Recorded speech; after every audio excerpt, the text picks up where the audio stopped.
Hello, my name is Brianna Watts. I am New Voices SistahSpeak Youth Project, new youth worker. We are here today to talk about the Mother's Day event. Before we start, I wanted to do some kind of group affirmations, one person at a time. Let's kind of respect everyone and their feelings, how their opinions, one person at a time. If you can, please keep yourself muted when one person is speaking so that we're able to speak to everyone. Thank you for joining the Sister Speak Youth Project for our Hidden Gems series, Discovering the Beauty in Diverse Motherhood, a conversation between mothers from all parts of the spectrum discussing their styles of parenting, obstacles they have faced, historical and generational differences, and the effect of this pandemic has had on their parenting. Too often, interactions between women are shared as negative, hostile, and aggressive. The Sister Speak Youth Project wanted to provide a space where women could build community and shared lived experiences.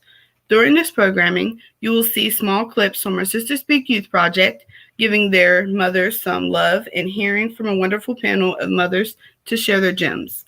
So sit back, relax, and enjoy the show. I love my mom because my mom's my best friend, and she got my back no matter what. And anything I ask her for, she got it. My mom always makes stuff shake. My mom, because she my best friend, and she mean the world to me. And she always do everything for us, make everything happen. And don't ever Hello, complain. hello, everyone. Yeah. Hello. I love my mom. Cause my mom my best friend. Anything I ever need from my mom, I want from my mom. She make it happen. You know, we do anything together.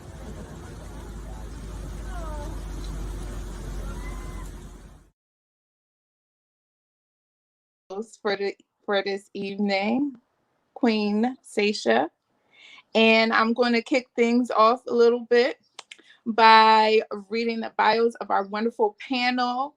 We are going to introduce this panel to you so we can get into this monumental conversation that we're about to have. So let's get to know our fabulous mothers on this panel, shall we? And we'll talk about me in a little bit. But sit back, relax, enjoy a great conversation, chime in the comments. I'm so interested in knowing what you have to say about it's about to go down right here. So first, I want to say welcome to Brittany Brown.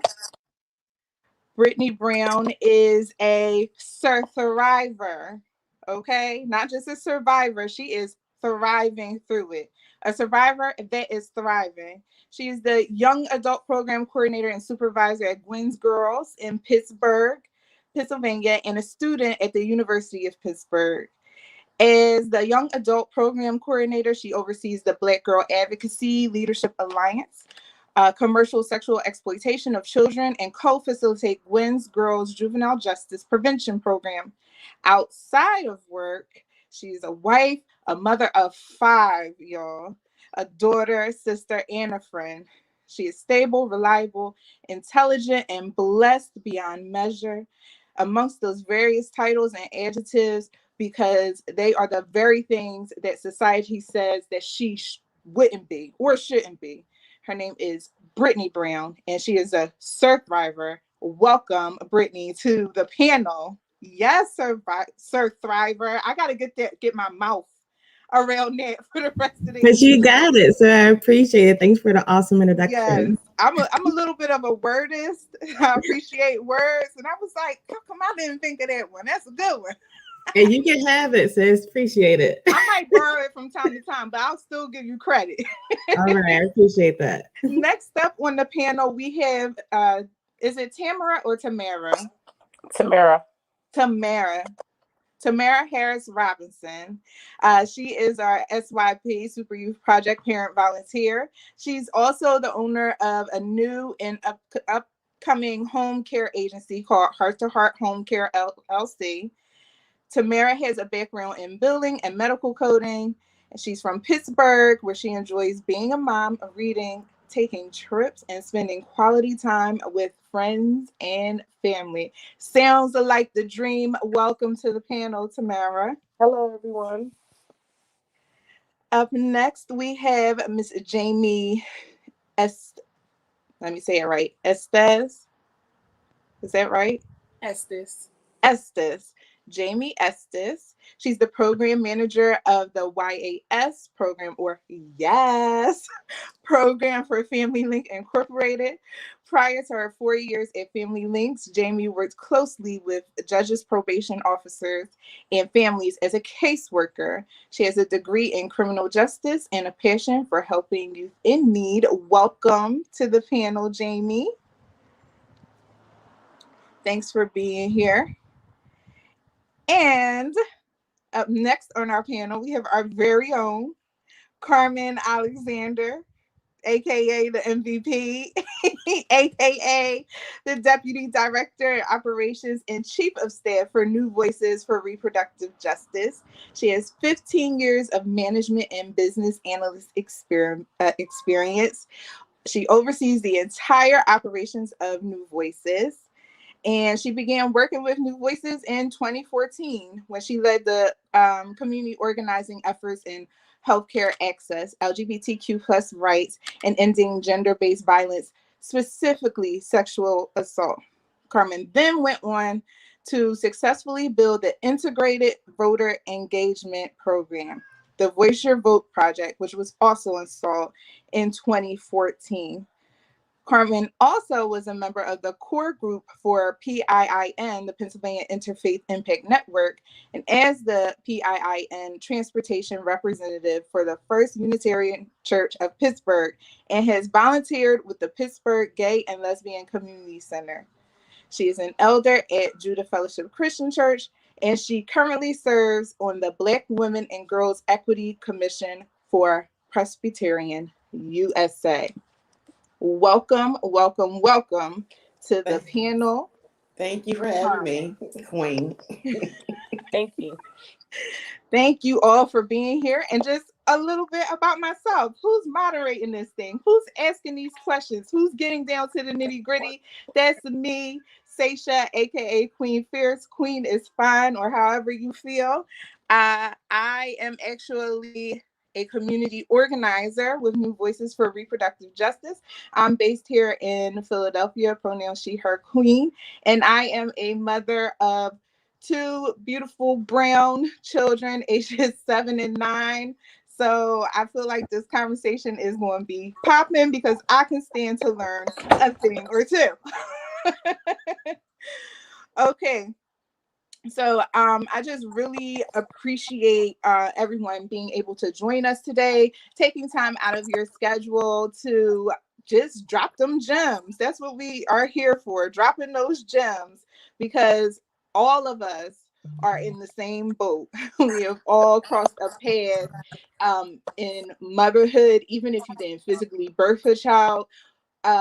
We have that naturally like nurturing spirit. There's someone that you reached out and touched. If it wasn't from your own womb, there's always someone that you have embraced. So I always say there was a time in my life where people would wish me a happy Mother's Day, and I would be like, oh, I'm not mom, But as I grew older, I just learned to say thank you, because I acknowledged that somewhere along the way, I mothered something, I birthed something, I nurtured something.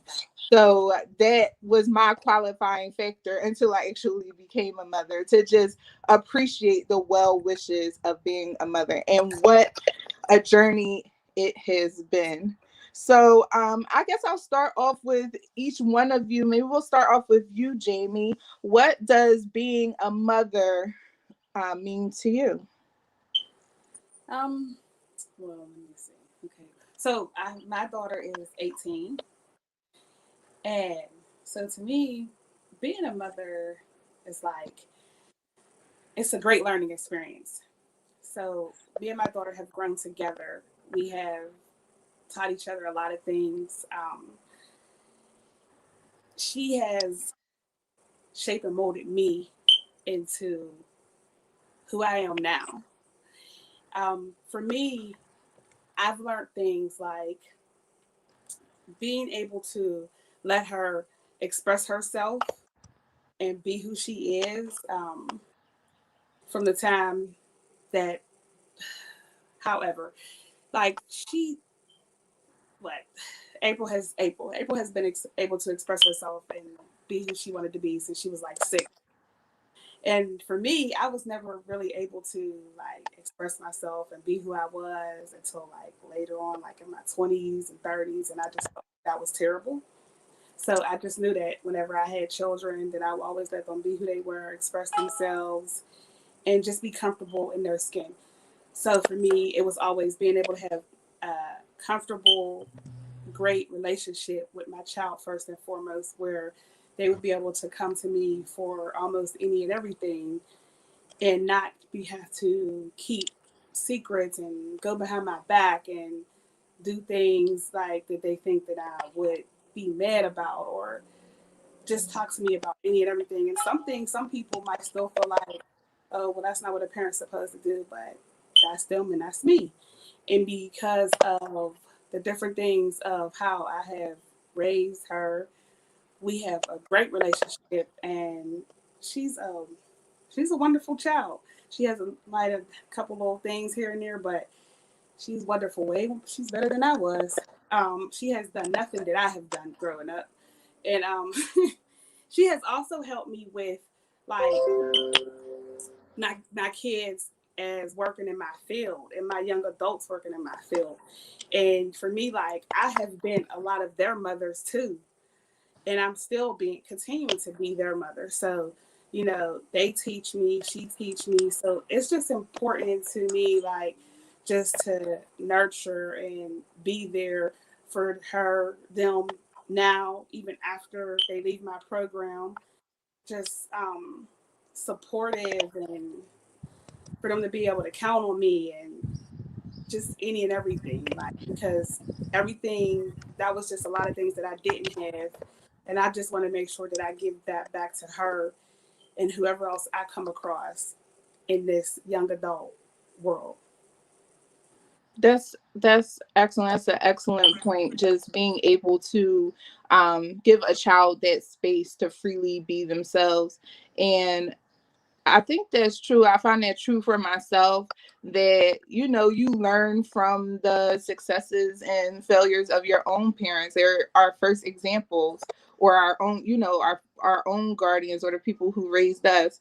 And we kind of just take the things that we appreciate, the things that they have given us to lead us on this journey, but also the things that we feel like didn't work, in our best interest, to try to turn that around for our own children. I feel like that was a excellent point, Jamie. How about you, Brittany? How do you feel about being a mom? I feel, but what motherhood means to me is being someone who is willing and wanting to break family curses that has run in my family, and being honest with myself, because I want to show my children what it means to be honest and love themselves. But being a mother to me truly means being a conductor for my children's lives, and teaching them to be their own conductor when they're willing and able to really take hold of their life. So I love being a mom. I have a mom to 4 boys, so that's totally different. And then I finally had a little girl. She's about to be a year old. So now I'm relearning what it's like to be a mom, because nurturing, although boys and girls are the same and they're similar, but nurturing a boy and then a girl are totally different, because now I have to really truly love myself to really show my daughter what that means like. So I love being a mom, and I really love showing my children that it's okay to be proud and to love yourself and to honor yourself in every way.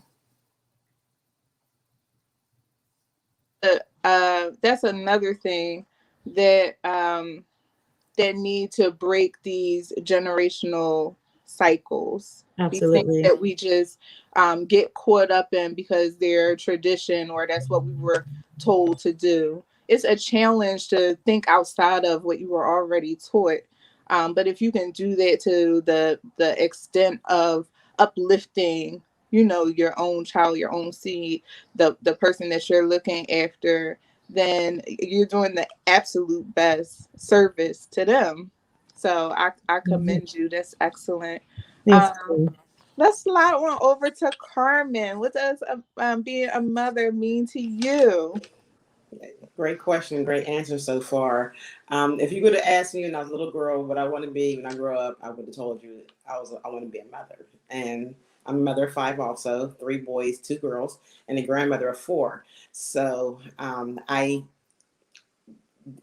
did what I set out to do. I'm still mothering, even in my family, outside my family. But what it means to me is to be able to share and plant seeds. Something I learned being a mother, that I can't make the seed grow. I can give it the nutrients it needs to grow and just wait for it to sprout. And so I wanted to have children because I wanted 10 at one point, but then I cut it out, and so I only had 5. But I wanted to I wanted to be prolific, and I wanted to have children who can make their own minds, be independent, and to really forge their own path for the future. Because my children is me, and my grandchildren, I look at it like they're my everlasting life. They are my legacy, and so as they grow, a piece of me grows with them, and so that has given me great joy and great comfort. It's not easy by any means, which I'm sure we'll go into later, but it's been fulfilling, and I have no regrets. I was married in high school. I was a teenage mother. People say I wouldn't make it, whatever that's supposed to mean, that I would be failure. I'm on the wrong path. But I look at people now and say, look at me now. I wasn't traditional by any means, but I was able to forge my own path, and I expect my children to do the same thing. Excellent. It sounds like Carmen is the G, the G on this call. She's like 5 children and 4 grands. Okay, so you might have been around the block a time or 9. But no, I definitely I appreciate that. We're gonna get into like season mom versus new mom. But I think I already got you on the season side, Carmen, and I'm be on the baby side. So I ain't mad. I'm I not can mad. stand to learn a lot. It's just so much to say about our experiences, especially in motherhood, and how valuable they are. You mentioned actually your growing with your children, and that feels like quite the experience that I'm having. So yeah, it's all a growing and learning process. I always say nobody gives you the handbook on parenting, and if they did, it don't mean nothing, because every mother is different, every child is different, every family dynamic is different. So I'm glad that we have all of these diverse experiences here today. And Tamara. Being a mother for me is everything. She's the reason that I even get up to work so hard for. She makes me a better person. She makes me see things in ways that I'll be like, I would have never did that if my child wasn't here. Like, she's just everything to me. I just love her. She's my little best friend. She is just so magical. I'm happy to be a mom. I am. It's the best thing ever for me. That sounds so pleasant. I I I share the same sentiment, but I would be remiss to say that it ain't all peaches and creams, right? It's like we just went through the spectrum of what being a mom means, and it went from like, excuse me, my Yeah. window is open. Yep. Okay. So we just went through like the spectrum of what motherhood means, how it can be challenging because you're growing through it, but how it can also be very, very sweet. And it comes in moments, it comes in Mm-hmm. waves and in shifts. So let's get into this seasoned mom versus new mom. Like, who considers themselves a seasoned mom? I know the question says older mom, but that doesn't necessarily like come with age. We're talking about like you've been in the you've been in the trenches. How many seasoned moms do we have? I want to say seasoned, but definitely like medium well. Okay, great. But That's where you're I'm not at. done. I ain't done, but my oldest is about to be 15. So I definitely feel like, you know what I mean? I'm about to be all the way done. Yeah, you're on the road for sure. Right. With a path. Carmen, I already said I'm putting you on the season side, so they don't even try to skip. We're going to tug on you today. I'll take it. How, how about you, Jamie and Tamara? I will be a new mom. My daughter's only 6, so I'm definitely on the new mom stage. Yeah, well, my daughter's 18. She'll be 19 this year, so. We're going to stick you on the season side too. Okay, so we got a range. So my children are 7 and 9, but I've only been mothering for 2.5 years. So my children are foster to adopt, and they came to me in 2018. So even though my children are like a little bit older, they're not babies, I still feel like I'm going through like all of those processes. Of just being a new mom, just like figuring stuff out, just like doing the best I know how. So I'm going to put myself on the new mom end, even though my kids ain't babies. So um let's talk a little bit about your experiences. So what are some of your experiences as a young mother?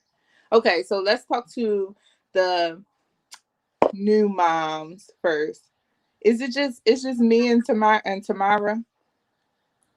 Yes. That's new moms. Okay. Mhm. So it said the question is, what are some of your experiences as a young mother that are different now? So maybe we should flip flop it and talk to our seasoned moms and talk about your experiences that are different now that you're seasoned than when you were a new mom. So we know what to expect out of life. Right. I can definitely speak on that. And I don't know if this is where the question is going, but so I was a teen mom, I got pregnant at 16, had my son at 17. So now he's 14, but my youngest is only 10 months. So when I was a newer mom, I felt like I really had to control almost the way my son behaved because I didn't want that to reflect on me. So I think I was a little harsher, and not harsher where I was like, and you will do like this, but I was definitely like, I was taught like, a child should be seen and not heard. So I wanted to be, because I was a teen mom, I didn't want people to look at me like I was a bad mom. So I was really almost controlling in the way he behaves like that, especially in public. And now that he's older and now I'm older and I have more children to follow, I'm like, man, if you want to wear mismatched shoes, honey, do what you want to do, because you need to express yourself in a positive way. And I've learned that when you suppress a child, and that's when different behaviors come out. And that I don't care what the rule says. If they feel like a Black boy should be XYZ, my son could be ABC all he wants to because that's who he is. So I have learned to allow a child just to be themselves and to be honest with your child and say, I don't know it all. I feel like as a young mom, I was like, I know all the answers and this is what is going to happen. But now that I'm older, my son's older, I'm like, look, I don't got it all together. And I'm going to be honest and I'm going to apologize when I need to apologize. Because I feel like as a younger mom and as a child, adults didn't apologize to me. So I have to make it a habit to apologize to my children so that way they can show that I'm taking ownership of my behavior. And so I'm modeling that with them. So that's what I've learned from being a young mom to now that I'm older, honey. Older and a little bit more wiser. I'll speak to the new mom end because I can honestly say I never thought I would be this type of mom. Like I feel like I'm so strict. I'm just like, oh, like I told you to do this, you didn't do it, so I have systems for them. In my previous life, I was a behaviorist, so I have all these like systems. Like y'all have checklists. This is what y'all need to do. These are your privileges. These are your consequences. I be like just trying not to be all over the place, right? Because again, where's that handbook? Like you don't have that handbook on what you're supposed to do. And then my experience is unique in the fact that I didn't know what I was walking into. The personalities of them both are like just very diverse. Even though they're each other's best friend, they're also each other's worst enemy. And it's just like some days I'm like, which way is up and what is going on? But I can honestly say now that I'm approaching like our 3rd year anniversary, I'm getting a little more of a grip. Like every year, I'm just like, okay, I have a little more of a grip on this. That first year, that was out of control. Don't even ask me about that. But as we approach our 3-year anniversary, I said, okay, I have a grip on this. I'm the mom, but we just need to learn how to be fair to each other. So we have they are 7 and 9, but we have these open conversations. It's not you got in trouble, it's you made a choice. What are the consequences? You know what I mean? Or, you did something really great. You made a choice. What are the consequences? It's all about, I'm learning about that is how you actually shape the language, you know what I mean? And also just giving them that space to truly express themselves, because how often have we heard children should be seen and not heard? You know what I mean? I still hear that now, about my own kids, and it's just like where that line is so fine. Where's the balance in that? Because some things I'm just like, because I'm mom and I said so, but other things are like, you got to give them that space to be them and just grow. Anybody else want to chime in about the differences in their mothering experiences? Well, Well, my children are grown now, and they're starting their own families. I agree with a lot of the people have said so far. One of the things I was intentional about was that not to have cookie cutter children. Like they all have their own personalities, and whatever road they decide to go, I would encourage them. If they wanted to and make those decisions. And a mantra all my children would tell you that I've told them was that you have to live with your choices. And a lot of times as a mother that I learned as I grew into motherhood is that even when they make those hard choices and they hurt and it hurts the mother to see your children going through these changes and these different experiences, there's times when I had to really hold the reins on myself to allow them to live that experience, whether it hurt or not, but yet let them know that I'm still your mom and I don't care, in anything. My children know that I intentionally wanted them to have some street smarts, for lack of better words. Like I wanted them to know how to work to thrive in this world of white supremacy and to center themselves. And that's something that I would always share with them. And it's not easy, especially having 3 Black male boys and living in the hood and the police are stopping them for whatever reason. Those experiences, I've always been approachable to my children. They can talk to me about absolutely anything. People are appalled sometimes of the things that my children tell me, but I didn't want to be their friend per se, but I always wanted to be approachable. And so then I tell them, I said, there's nothing that you could do. I mean, nothing you can do that you can't tell me. I may not be happy about it, but there's nothing. And they have brought me some really surprising things.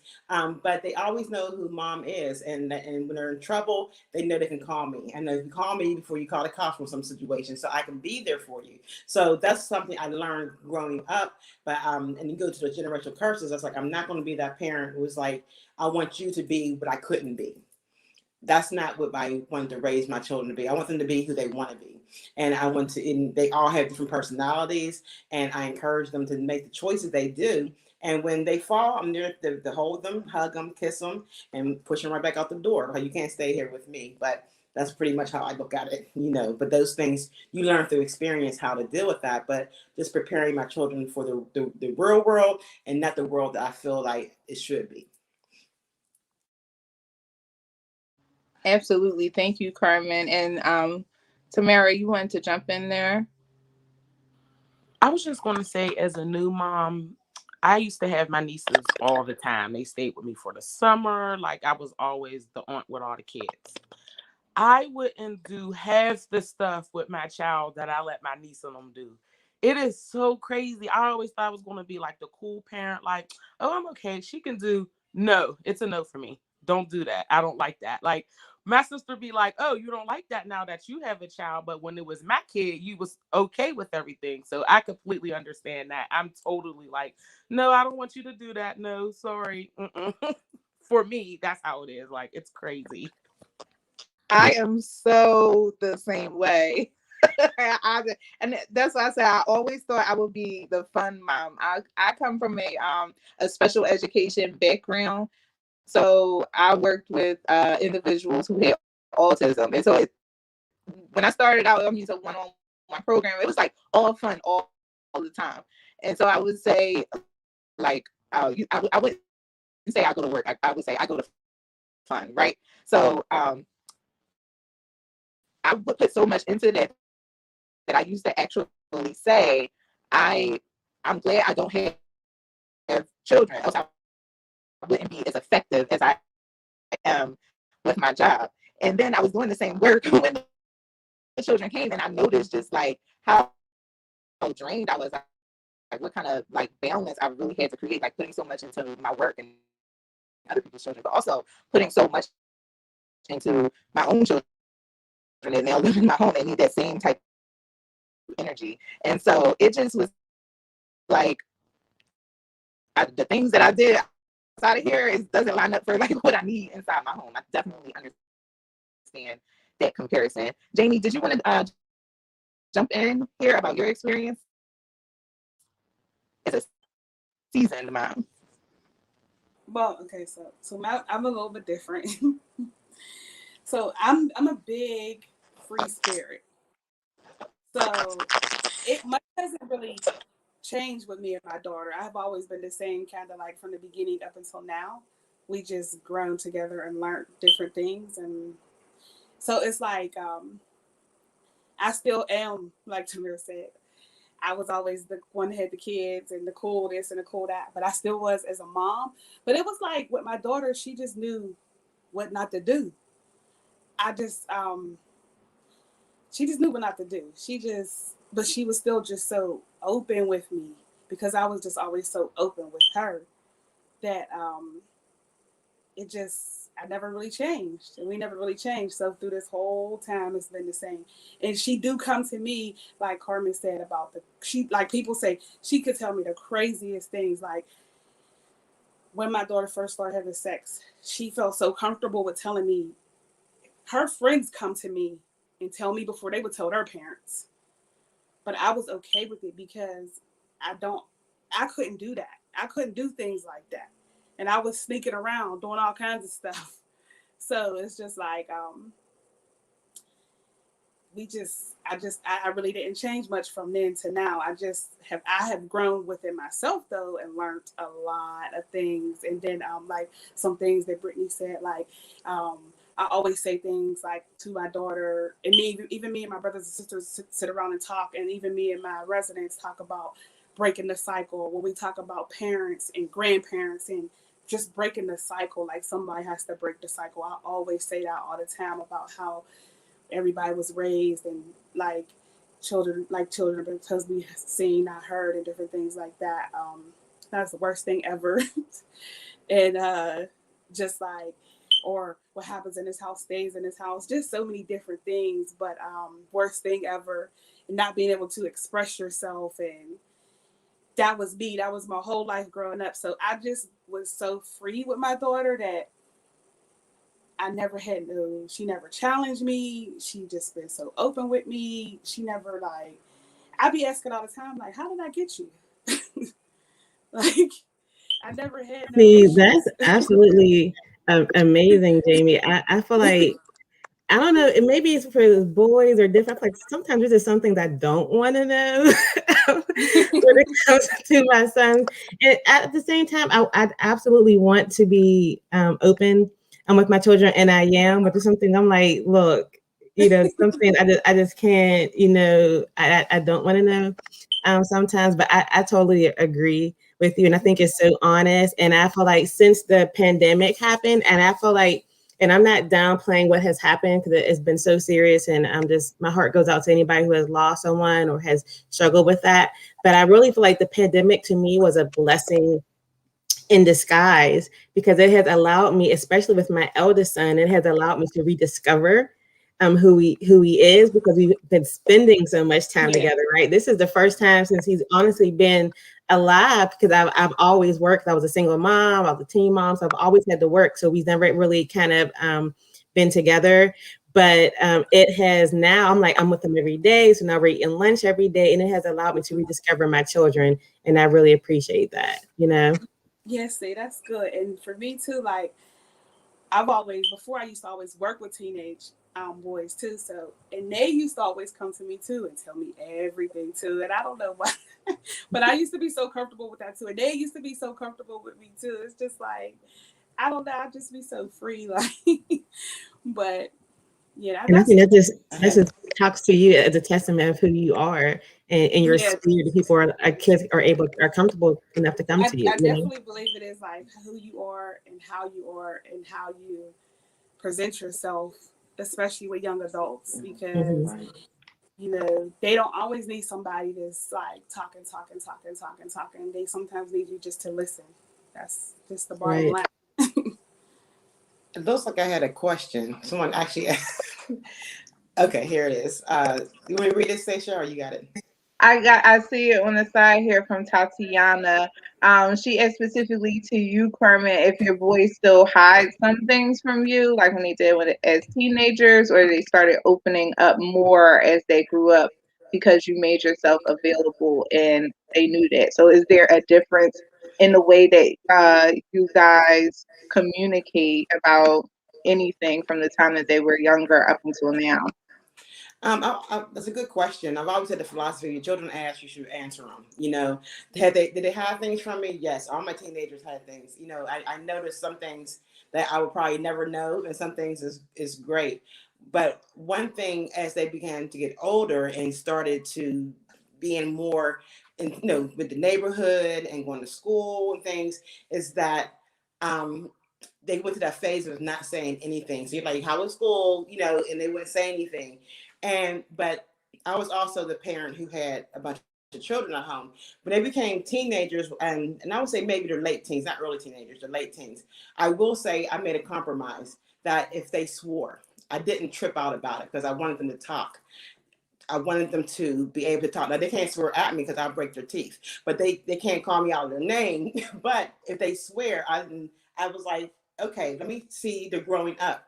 I can't say, well, you're 21, you don't act this way. So my children still say, yes, ma'am, no, ma'am. They're very respectful. But when it comes down to if they were in a fight, if someone threatened them, or if they had a serious issue, whether it was a sexual related issue, they always will come to me, and even, their bros will come and say, they would call me Mama Duke. They want to be able to talk about things that they probably can't talk to other people, but I really made myself even more available because I was like, wait a minute, I don't want them out in the street, and you can't come in my house and do whatever you want to do, but you can be yourself. And so one of the things people say, oh, you can't swear around you, as long as they don't, I might say, well, you're dropping an F-bomb too much or something like that. Now they're all grown, but as long as they were always respectful. But doing that for me made it seem like we can talk more and we can be more relevant and we can see what else is going out there, because when you hide things from your children, you're surprised, but you really can't help them. And you have to know, even the decisions they make hurt you. You have to let them know this did hurt. This is kind of weird, but let's work through this. And so that's something with, whether my boys or not, do they still have things from me? They probably do. They tell me everything they're doing every day. No. Do I want to know? Mm-mm. I just want to know what I need to know, But if they want to call and say what's up, and another thing I would do is let them play their video games around me. I would sit around and watch them with their friends play their video games, and their conversations began to come up. So I need to hear what they're talking about. And so I wasn't like, no one could tell me, well, my children are angels, because they're not. If they said one of them did something that sounded personality, they probably did do it, and then we got to talk about it. But I always wanted to make sure, that was one of the things that I compromised was swearing. And again, doing that opened up more conversation to be real and relevant about things that's going on. That's an excellent point, Carmen. I actually was talking to my mom last week about a situation, and I just was like, just mouth vomit, because I don't swear around my mom either. But I was like, I'm sorry, mom. There's just no other way to say it. But just having that door, like being able to, and I was going through something in my motherhood, so I felt like I needed to run to my mom. But mom, please don't condemn me, because this F-bomb is coming up right now, right now.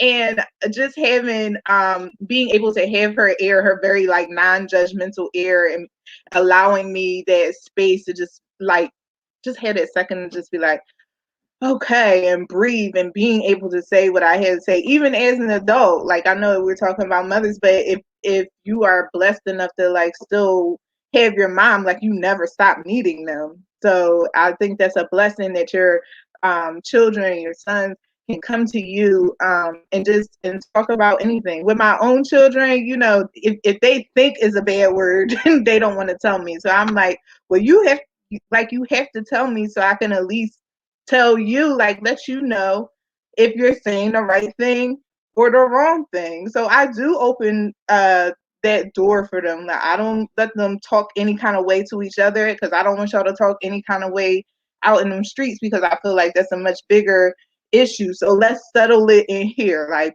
what's the word? What we talking about? What's the context? Like, I know they be like, Mom, you too deep for us, but I need to get to the nitty gritty. We gotta get to the bottom of it, because I say it all the time. Like, let's just make sure we gravy in here, because when you get out here, you're not going to get as much grace. And I think that's for me one key aspect about being a mom, is the grace that we are able to give, that we have the capacity to give, that they're not going to get anywhere else.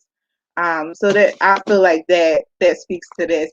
Thank you so much for sharing that, Carmen. And if anybody who is watching or listening in, if you have any questions, you can drop them in our chat on the Facebook Live. And I will make sure they may come up on the screen, but I will make sure your question will get directed to the appropriate parties. So we can have an interactive conversation, because I know that I'm not the only one who needs a lesson or two, So I'm hoping that everyone can benefit, and we can just have a very genuine, open, and honest conversation across the platform. So I know that I dipped out for a second, little technical issues. My apologies. Did we begin talking about, I heard some conversation about the pandemic and mental health. I think I came in on Brittany talking about that. And I think the question started out about what do you particularly do for your mental health, and then how has the pandemic really shaped that? I'm gonna be honest, I feel like after 2020, I can write a book about parenting in a pandemic, and then it's going to be the best-selling hit in 2120 when we had the next pandemic, because apparently they come out every 100 years in the 20s. So parenting in the pandemic was a wild time. Anybody want to share their experience about that, or speak to their mental health, or specifically even your self-care during that time? Because I feel like that's an important thing to mention, especially as it relates to mental health. I definitely want to share, but I think we have a video coming up, Queen, during this part. Okay. I know. I think we have 2 minutes, right? Should we go to the video now?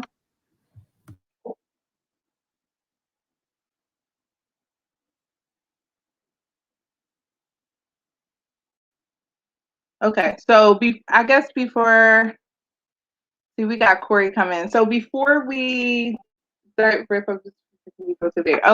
so before we jump into that, because I feel like the mental health and the self-care piece is going to be pretty elaborative, how about we transition now into our break, and we have a video, and we have a small break, and we're going to jump right back into the conversation. So make sure you keep it locked right here on Hidden Gems. We're having a conversation about diverse motherhood, and it is quite lively, and something tells me we didn't get to the real juice yet. So make sure you meet us back on the other side. We are sliding right into our break.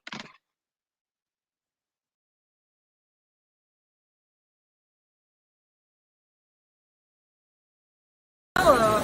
I personally really love my mom, and I have so many reasons for this. One being, she supports me and gets me everything I want. Sometimes she says yes to all the things I like, and she punishes me when needed, and she takes care of me very well, and she tries her best to care for me even though she's sick, and I personally really appreciate it, and I love her so much for it.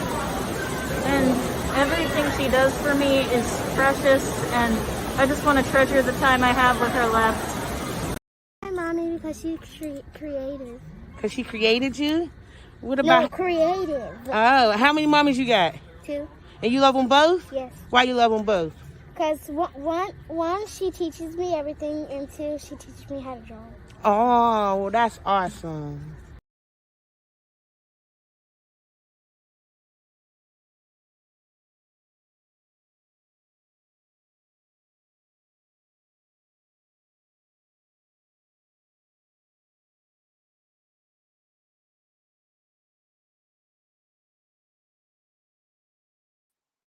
That was beautiful. I love to hear you speak, because I just feel like it's an honor and privilege to be in their space, and they allow us in that space for them to be so expressive.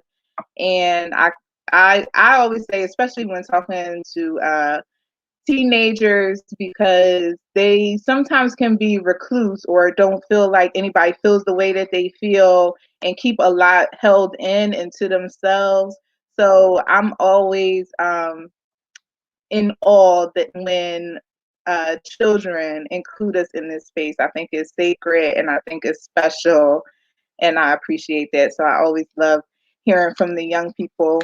We did have a couple of comments before.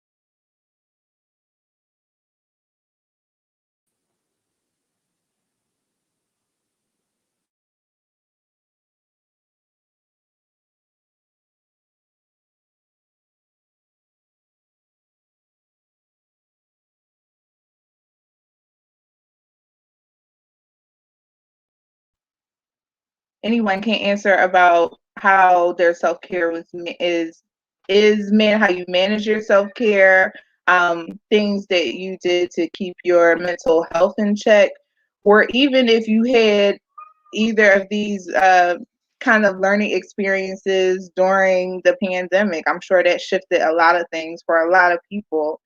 So let's jump into that conversation.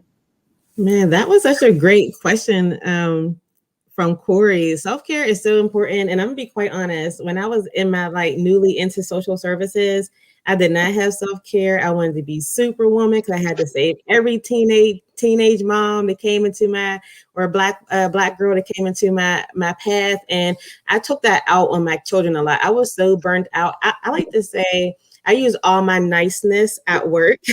By the time I got home, and I'll be quite honest, I didn't always have enough nice juice to sprinkle onto my kids. And that's when I knew I had a problem and that I had to leave that employer, because nothing was worth me jeopardizing that relationship with my children. So I left that job and I took an $18,000 pay cut, honey, and I was happy. because I was happy and my children were happy, and that was most important. And now that I'm here at Gwen's Girls, I absolutely love what I'm doing. It's been really flexible with me, but I have taken ownership of my self-care. So if I need a day, honey, I'm taking a day. Now, if I need two, I need three, and I'm quite honest with my employer and say, look, today, and we follow the sanctuary model at Gwen's Girls. So I can be honest and say, hey, I need to use my self-care plan, my safety plan, and I need a break. And I'm teaching my children, even my children during the pandemic. It can be not all children are virtual learners, right? Some are hands-on learner, particularly my eldest son. So I'll come to him and I'll say, hey, how are you doing today? So at Gwen's Girls, we ask 3 questions. How are you feeling? What are your goals for today, and who can help you with those goals? And I have implemented that at my house, and we call it our family meeting. So I always ask, how are you feeling today? What's your goals? Who can help you with that goal? So I asked my son, how's he feeling? And if he feels like he's getting overwhelmed and frustrated, I'll allow him to step away from his computer and take the day off, because it's important, because you can't be your best self when you're stressed out. And I can't be the best mommy when I'm stressed out. So I make it a point to take 1 or 2 self-care days a month that are actually during the week, because we can't do everything on a weekend, honey. And that looks like, for me, it may be a facial. It may just be me running. It may just be where my kids are in school. I'm closing my door and I'm watching TV and I'm eating things I ain't supposed to be eating. But that's what self-care looks like for me. And you have to take self-care, especially when you have younger children who may need your attention more, because if you're not, especially with my daughter, I realize that when I'm frustrated, she gets antsy and she gets frustrated. So I have to be able to relax myself. And it's okay to tell your employer, I need self-care time. And if they can't honor that, then that's not the employer that you may need to be with at that moment. So that's how I take care of my self-care. I am self-care. And if Brittany's not right, then I can't even do my best at my job. I'm thinking about when I'm going to clock out. So self-care is very important. And as a mommy, as a parent, just as a woman in general, you have to take that very seriously. So I encourage every mom who's watching this to say, if you need a self-care day and you got to use that PTO time, use that time, because there's no amount. You can't always wait to a vacation to take self-care time. A self-care time might just look like what you need to do. So I definitely encourage that. I think that was a great question from Corey.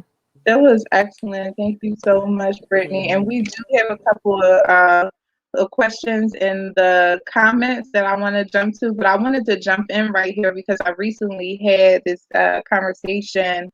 Not conversation, I jumped in kind of like a discussion in a Facebook group. I belong to a Facebook group that's conscious parenting for Black moms. And one of the questions was about, self-care and what it looks like for them. And one of the moms says, like she needs 12 to 24 hours to recharge. And in my head, I'm like, wow, like that sounds nice, So some people have that support where they can take that time. But it really made me reflect on what I do, what I actively do for my self-care. Like there's the dream of like what I would like it to look like, and then there's what it actually is. And honestly, it just looks like me being honest with myself and my children, the people I love and the people around me about when I, can be 100% myself versus when I need time and space. And sometimes that's 5 minutes, sometimes it's an hour, you know what I mean? And so I take these small breaks throughout the day because I could keep going and going and going and going, but I might not have that 24 hours like to recharge. So it's important for me to just be honest and say, you know what, mommy really, mommy has a headache. I can't play the game right now, but maybe we can play it tomorrow. Or, mommy is going to take a break upstairs. Feel free to watch this movie, for 2 hours and chill, and that's like what self-care has kind of turned into me. And I mean, along the way, there is, other things, and everybody has their own definition of what self-care looks like to them because we're all different and we all have different needs. But that particular question made me reflective on what am I actually doing to make sure I balance and take care of myself. Because some days I just, like, your triggers, right? So it's like, why am I, when you start getting like that irritate, like everything is bothering you, it's because it's just too much. It's too much Yeah. happening at once. And you're expected to manage it all, right? So just being honest with yourself and saying, hey, I need a break. I need to take 5. I need a half hour. I need an hour. I need a couple hours. I need a recharge, a reboot. I need to I need to not get up at the crack of dawn. I need, you know, y'all to be able to get dressed in the morning and I'll come down later. It's like those small things, they seem like small things, but it really adds up to the balance of your day. So I definitely want to hear um, what the rest of you have to say about self-care. But I wanted to jump to the question in the comments from Chris, because Chris asked about thinking of drugs as a form of self-care. And I think I know the direction of this question. Chris said, not being funny, do you think self-care such as drugs can be bad, or thought of drugs as self-care? And if I can just, I'm interested to hear your opinions on it, but just to like slide in really quickly, because I don't want to dominate the conversation. Um, you know yourself, you know your limitations. Nobody is here to judge that.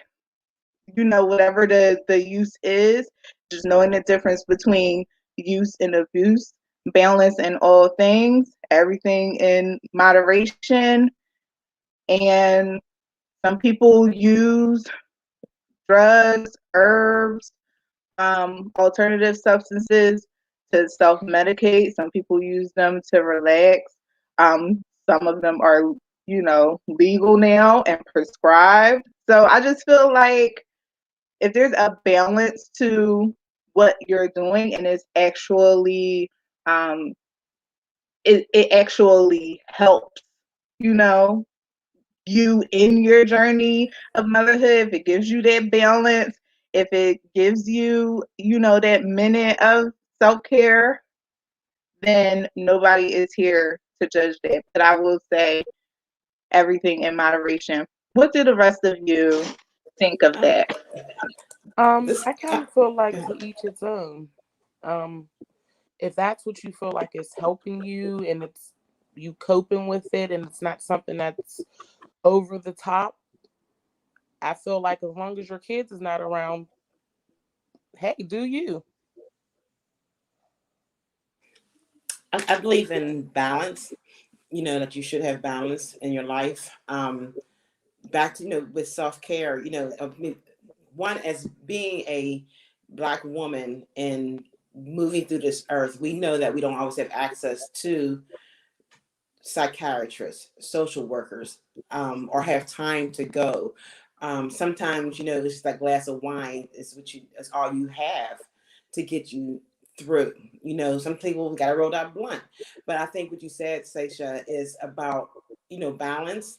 And if your children do see it, that you're able to explain what's going on. So it's not like, you hide things from your children. Yes, you not hide. You don't always want to do things that right in front of them, depending on what their ages are. But as a parent, one of the things that I would never. I'm glad I didn't do this. I wouldn't change. Is after 8 o'clock was me time.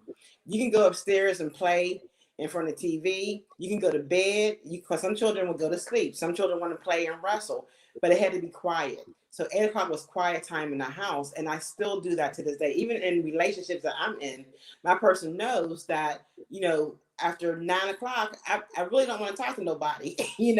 I might text you or whatever, but that's for me to wind down because I have a very busy job. We're moving all the time. I'm talking to people all the time, and I don't want to talk to anyone.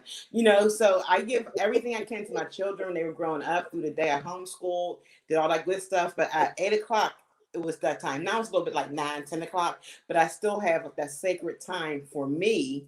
And they've always been respectful of that. I could say it's 8 o'clock, y'all, and they knew what that meant. But as far as self-medicating, sometimes that's all we have is to self-medicate. But I will say that make sure you know what you're doing the impact of what you're doing. Don't let it be an impact to your financial. Don't let it take you off your game. This, when you're not doing right. And if you aren't, reach out to someone, whether it's a friend, whether it's your own parent, whether it's your whoever, somebody to say, I need help, because we're not, this is a world that we live in. Things happen all the time. And things that in other ethnic groups may say is not normal is normal to us. And unfortunately they're not always good things for us, and knowing what your balance is. And if you don't know your breaking point, I would encourage you as mothers to learn that breaking point, on your own, so that you're not out there snapping out on your children. One of the things I did differently as I was growing up was I didn't want to discipline my children out of emotions.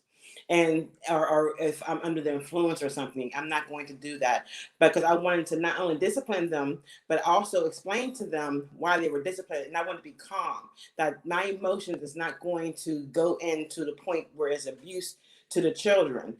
So that's something that we have to know what our breaking point is, and when to walk away. When you're coming home yelling, screaming, why ain't the dishes done? And who didn't do the clothes? Who didn't do your chores?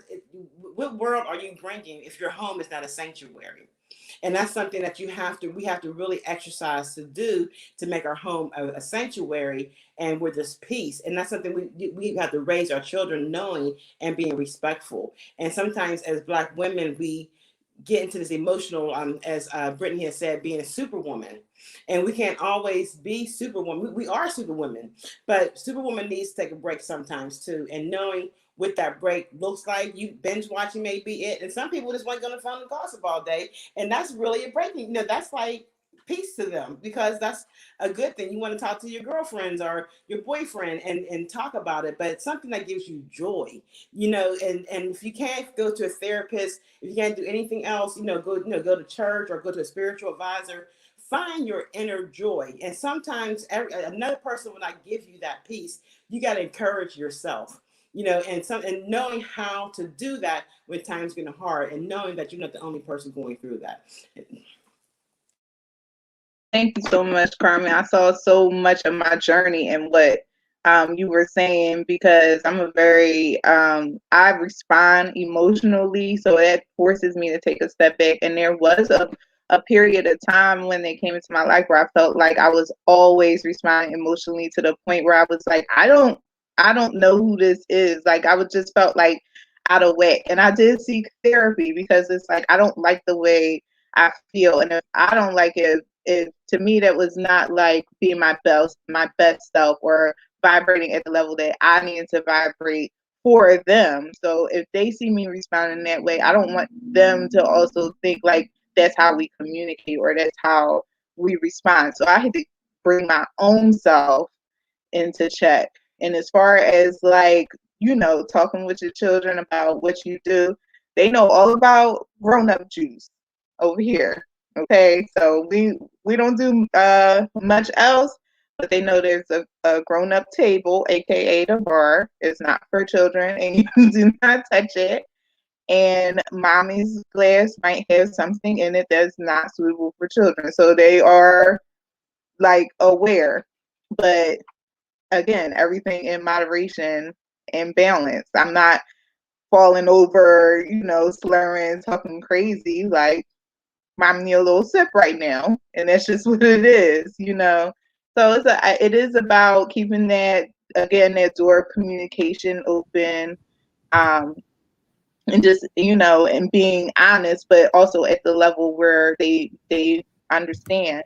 Did anybody else want to jump in on the conversation about self-care? I don't have a comment about that, but I'm from hearing from you and Ms. Carmen, it sounds like you guys are talking about balance with that. So I guess I would kind of ask everyone, like, how do you find balance so that you don't overindulge in the uses of things that could be mind altering? I personally, and I definitely want to hear, from Jamie and Tamara on this, but I personally think it's about learning what your triggers are, like basically those precursor behaviors. Like, when you like I even say it sometimes. I feel like y'all about to send me. So to me, that's the warning shot. Like, I know I'm about to toot toot toot.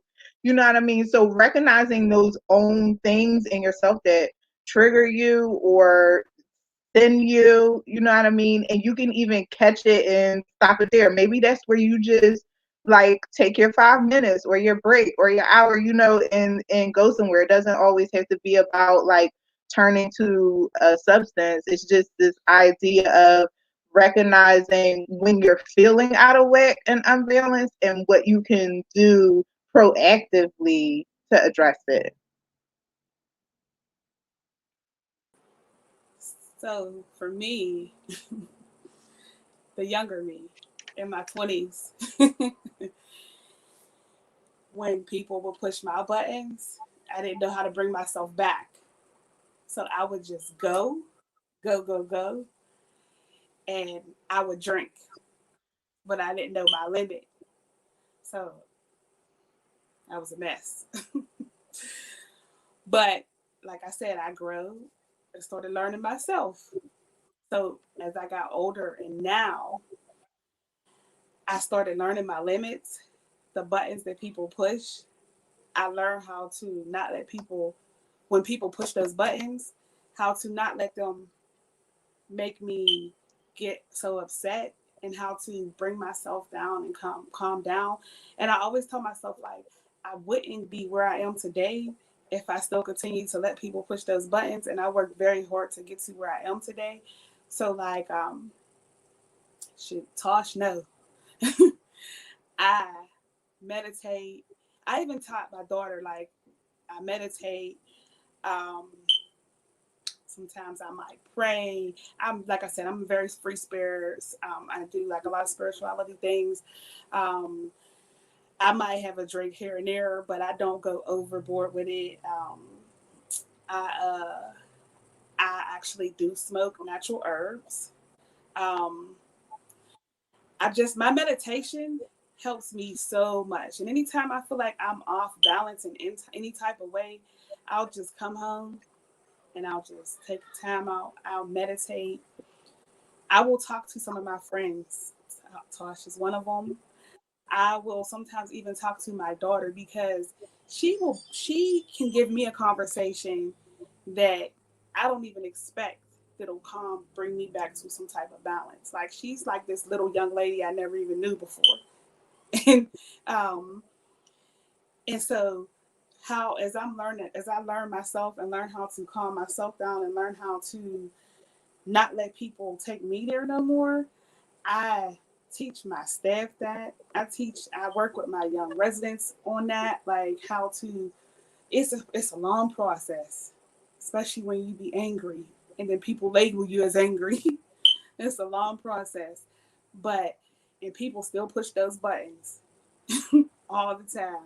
And sometimes I even do step away and take 5 minutes and I just had to say, just count sometimes, and I say no, no. I even mumble to myself, "You come too far. You come too far," because people really push those buttons. And I even learned how to people professionally high up.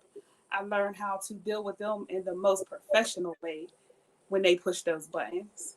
Like I'm actually like till this day I wake up every day like I'm so proud of myself because I'm doing so many things that I never thought I would do because my temper used to be so retarded. And I just be like, but I definitely like meditation, talking to some of my close friends. I said I do smoke my natural herbs. I even talk to my child. It's just different things like that. We learn things every day. I'm learning things from y'all.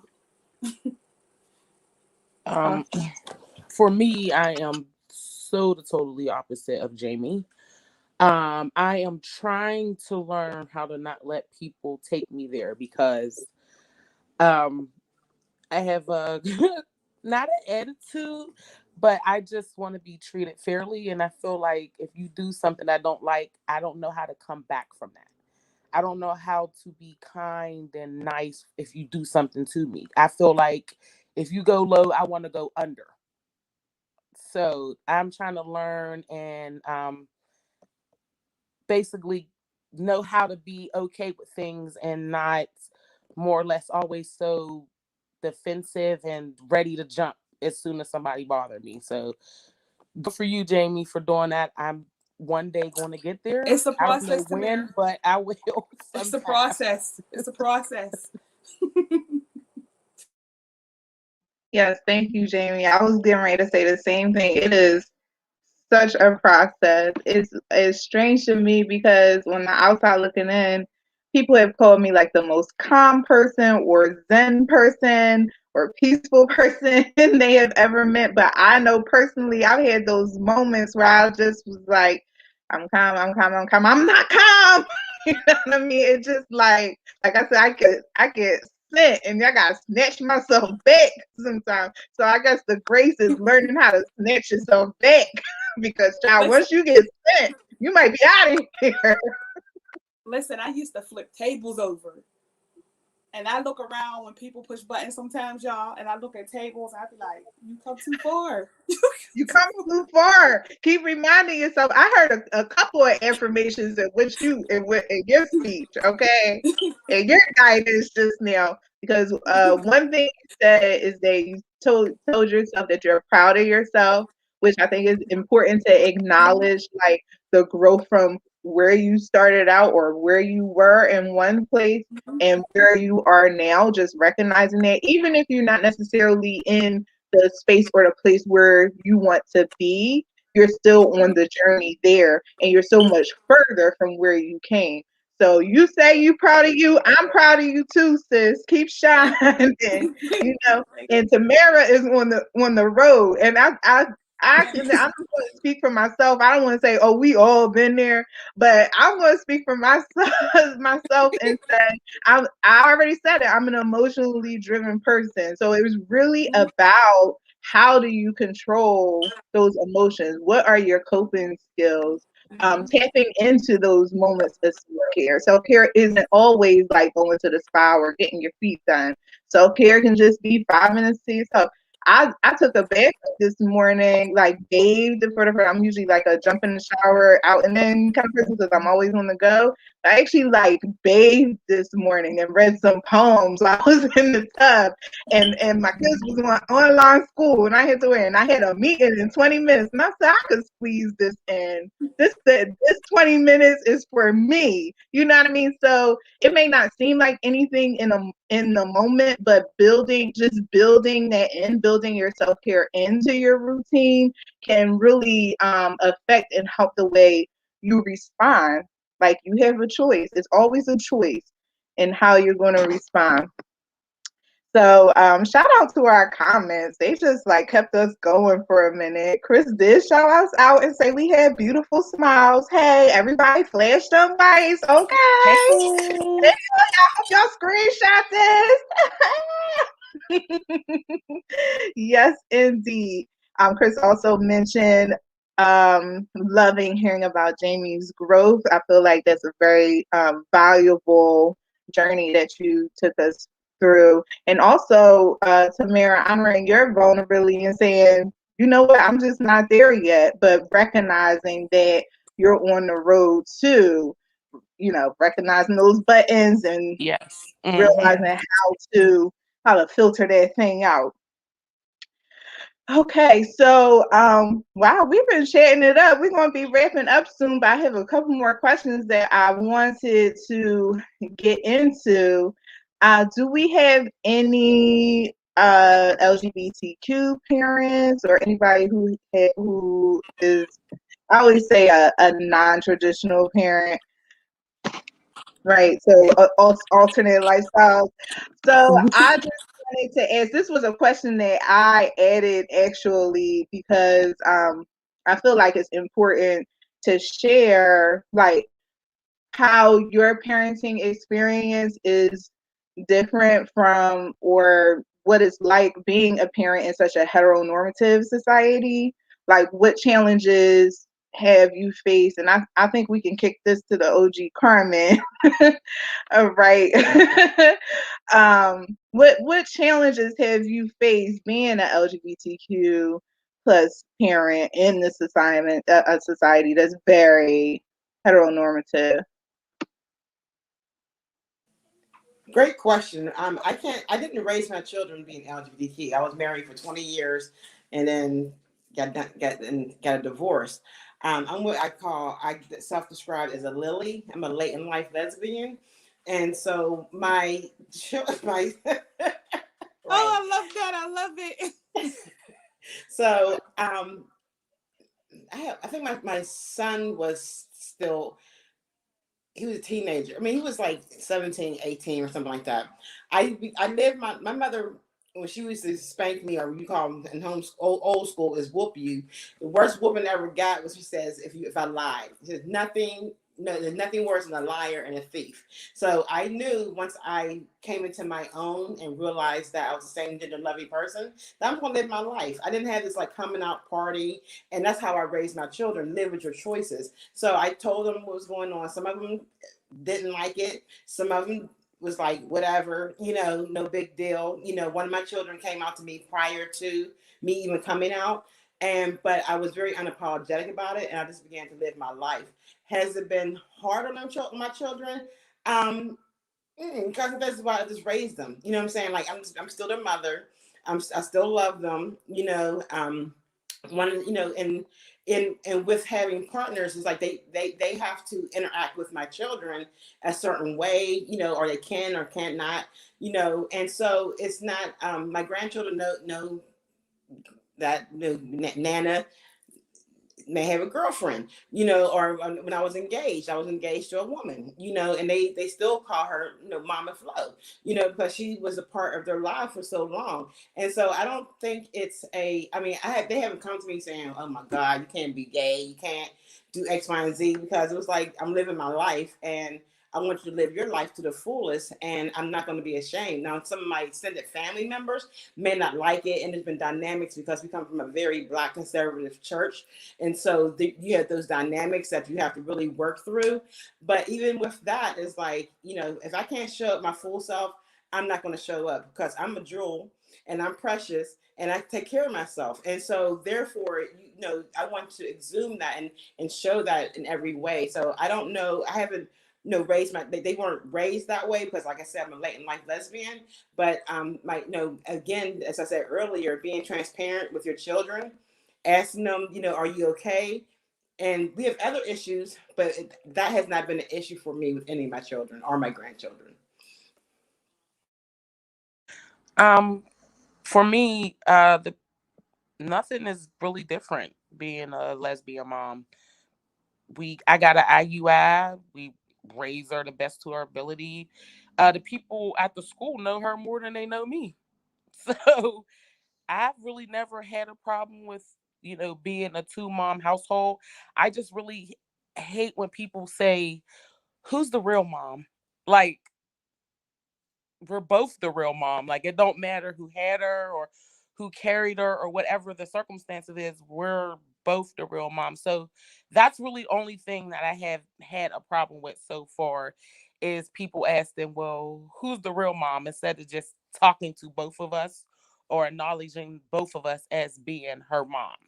That's really the biggest problem that I have had since I had our daughter. Both excellent responses. I can't remember if I saw your hand, Jamie. Yeah. Did you? So Okay. I haven't had a problem, but so for me, it's funny. Um, so I actually came out in 2016. I'm kind of like Carmen, but I knew it ever since I was 11. But That I Lily. wasn't raised like that, so it is what it is. So that's why I raised my daughter to be free. So what the funny story is, my daughter came out to me before I came out to her. So once my daughter came out to me, I came out to her. And she's like, Mom, I don't care. And so the funny thing is, she was more protective of me than anything. She was like, my friends, because I had my first girlfriend. She was like, my friends was in your business, and I told them to mind their business. It's not none of their business. She's like so private when it comes to me. Like, man, like stay out my business. But me, I'm just open. I don't care. But I don't have no issues. My daughter don't have no issues besides her just being real protective and proud of my business. But I'm very open. We don't have no issues like with school. She's older, so yeah, it don't be too many. We don't have no issues. That's an excellent point, and especially now that your daughter is older, it's almost like you can have a different type of openness with her. I feel like Mm-hmm.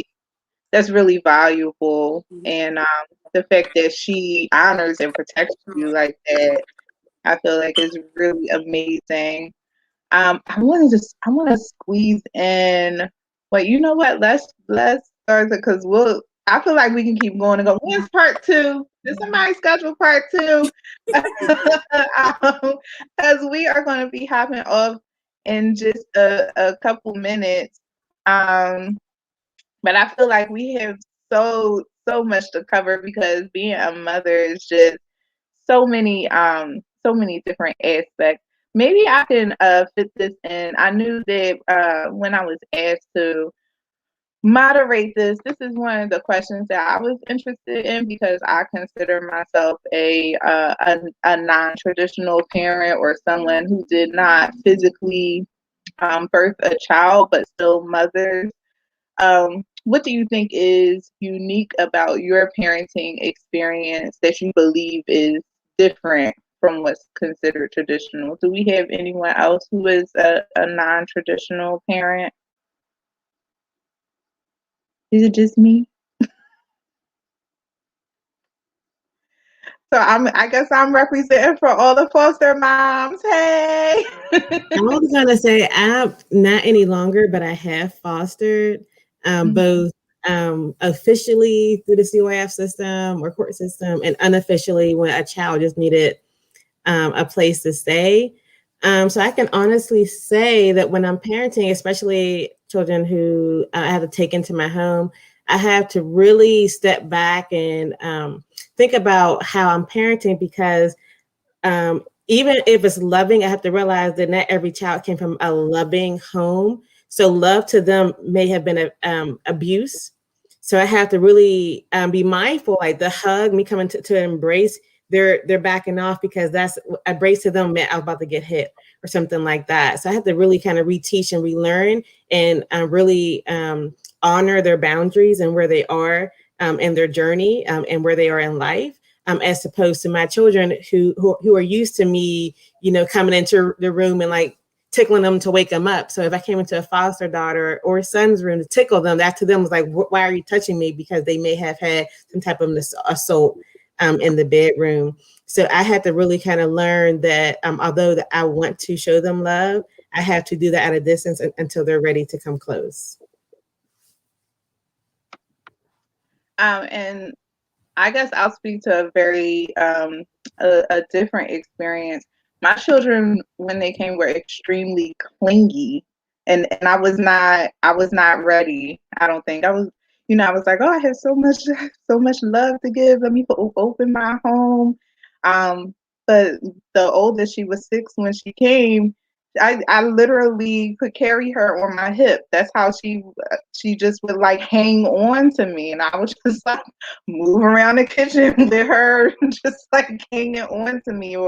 And they still like throughout the day ask for hugs and kisses often, just this like reassurance of love. And when they don't know like what else to say, is this, oh, I love you, mom, or can I have a hug and kiss? And sometimes I'm on a Zoom for for work, you know what I mean? It's like it's not necessarily hug and kiss time, but it's like I get it. And the other piece I would say is such a mixed bag. I mentioned earlier that they have very different personalities that they're already downloaded with when they come. So it's not like, you shaping who they are. They are who they are, and you kind of just like getting in where you fit in, even though you have so much to share and teach them along the way. And there is some undoing that you have to do, especially if you're in it for the long haul. I did mention that we're on a journey to adoption, but I was just talking about this earlier. It has been a hell of a journey, especially just like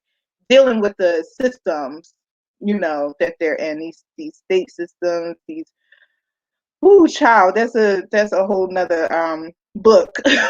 But that's what I would say was different about my experience. Um, just these personalities and these levels of attention that they need. My life changed drastically, I would say, when they came, and it has been a learning experience for all of us. So this is a good point for us to wrap it up. We are nearing the end of our conversation, and what a conversation it has been. First, I just want to give a shout out to Brittany and Jamie and Carmen and Tamara. Oh, and here goes the little one. Made it to the show. Hey, little one, thanks for joining us. But just I'm so thankful, ladies, that you were able to join us and drop these gems tonight, with our mothers and our people who are watching and needed that little extra push. I know I did. So as we are closing out, oh, I did want to mention that Chris asked if there was anywhere that we could donate. So I'm wondering if we can get that dropped in the comments. You can always go to the New Voices rj.org page. I believe there's a donation link there. But if there's any other specific link, if somebody from our team can drop that in the comments. But please make sure you visit our website at newvoicesrj.org. There is a donation link there, because guess what? Support Black women. We ain't turning down no money. Okay. So we're wrapping it up, and I just wanted to know, do you guys have any last thoughts as we close out? Anything you want to leave our moms and moms to be and aunties and godmommies with as we close out tonight? I just want to say thank you to New Voices also for having all of us on here. It was great learning everybody and getting to know everybody, and happy Mother's Day to everybody. Happy Mother's Day to everybody. I just want to say, just remember, let your children just be themselves. And like Queen, you mentioned how the kids was given real attached to you. So that's important to me and my siblings. We, with our kids, we do hugs, kisses, and all that, because that's something that we didn't have growing up. So we're very emotional parents.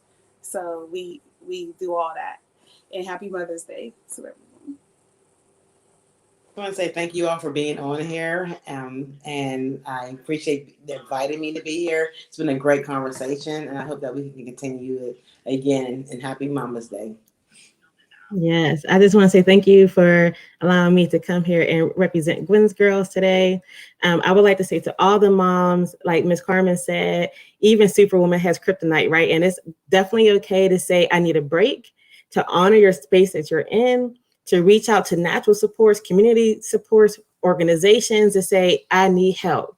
There's nothing wrong with saying, I need help, and embracing that help. So honor the journey you're in, and honor the headspace and mental space, and know that your mental health is very important. So take that very seriously.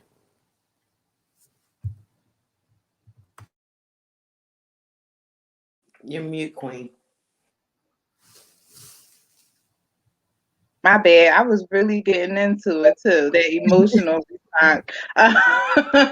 But thank you so much. Everything that you had to offer was extremely valuable. I know I got something from it, and from what it's looking like in the comments, people were really engaged with what you all had to share about your journey in motherhood. So I appreciate each and every one of you, and I'm hoping that we can do this again very soon. Seems like we need a part two, because I feel like we only got through half the questions.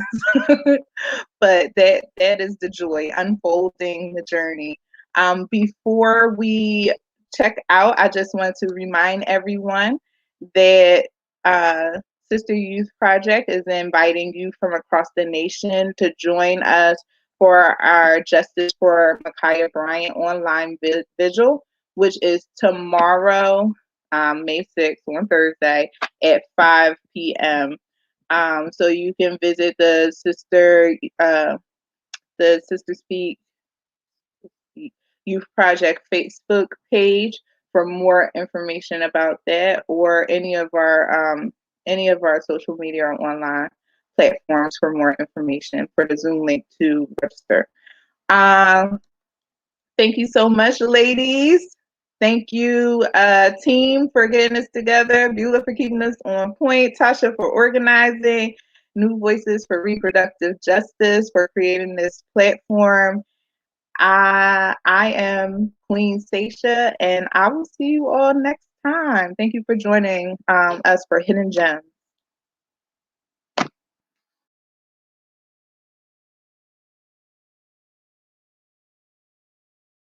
Okay, my mom's my favorite person in the world. I lost her in I think 2016 or 2015, and I lost her due to diabetes, and she had dialysis. It made me sad. I'm still trying to get over it. It's been hard. Holidays are hard for me. Special events like graduation, my birthday, prom. It's very hard for me. But at the end of the day, she's still my best friend, and she's still in my heart.